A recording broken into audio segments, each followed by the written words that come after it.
ya. Kunaon urang sok terjadi perdebatan lantaran urang mah apalna kakurangan batur teu apal kana kakurangan diri, padahal parentah agama mah teu kudu hayang nyaho kana kasalahan batur, kudu nyaho mah kana kasalahan diri. Naon sababna? Diri urang diciptakeun, diri urang nu dijieun, diri urang anu dititah ibadah, maka diri urang nu kudu nanggung jawab tina sagala perkara anu diperbuat ku alam dunya. Nama kejeng kudu nyaksian kasalahan batur, aduh gerayu urang balik kana diri. Lamun jalma geus nyaho kana dirina maka wawuh ka pangeranna taroskeun ka pangarsa pun guru di dieu seueur ajengan jeung ustad man arofa nafsahu faqad arofa robbahu. Jelema nu wawuh kana dirina maka wawuh ka pangeranna. Kunaon urang hese wawuh jeung Gusti Allah da urang mah wawuhna jeung kagoreng patutan batur. Nolol geuning bahasa innallaha ma'ana, saestuna Allah teh babarengan jeung urang. Karaos henteu yen Allah bareng jeung Bapak. Mangga abdi narose ka ibu innallaha ma'ana, saestuna Allah teh babarengan jeung diri urang. Karaos henteu?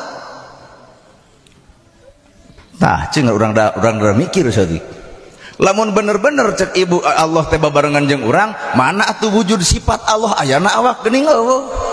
Lamun Allah na aya ana awak urang, sifat Allah teh 88, ya Rahman ya Rahim ya Malik ya Kudus ya Salam ya Mukmin ya Muhaimin ya Aziz ya Jabbar ya Mutakabbir ya Khaliq ya Bari ya Musawwir ya Ghaffar ya Qahar nepi ka ya Sabur. Ieu teh wujud sifat Allah kudu aya na awak Bapak, kakara disebut innallaha ma'ana. Tapi kenyataan mah ari ngomong innallaha ma'ana tapi hate sik melik sulit ati goreng pucus belang bayah. Ari ngomong bibir bareng jeung Allah, ai kenyataan hate jeung iblis Pak. Allah wilujeng rada leneng ya. Heeh, well. Tuh. Dalamun bener Bapak jeung Allah mah teu pamajikan baeud moal make jeung dibaeudan. Apaan Allah teh Maha Rahman, Maha Rahim nyahan jeung asihan. Leres Pak.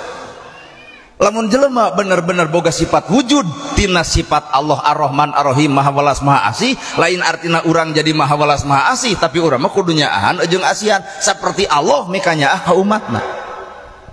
Da Bapak teh boga dina awak teh kagoreng patutan, kate balegan, kate eceregan, geuning ku Allah mah dipikanya mana bukti tubu ilallah taubatan nasuha. Hei manusia gera balik ka kami teh nyaah nyiptakeun surga keur araranjeun ulah kalangsu-langsu dina kagorengan. Inilah sifat Allah. Ari sifat urang kanu nyieun kagorengan nabet ngewa.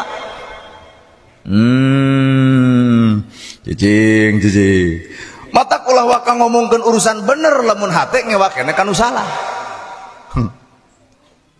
Ulah waka wani-wani nyebutkeun bener lamun hate ngewakena kanu salah. Berarti keur naon urang ngomong bener tapi hate ngewa kanu salah, teu nyaho kana fungsina bener keur memeres anu salah. Nu salah make jeung dipika ngewa atuh benerna leum ya. Da anu kudu diperilaku ku urang mah gambaran kahirupanana. Tong ngewa kanu salah sabab bener mah fungsina meres anu salah. Lain kudu ngewa anu salah, ngewa mah sumberna tina hate, talamun bener sumberna beresan anu salah, lain ku cara ngewa anu salah. Watak bahasana tong waka nyarita bener lamun ngewa kene kanu salah.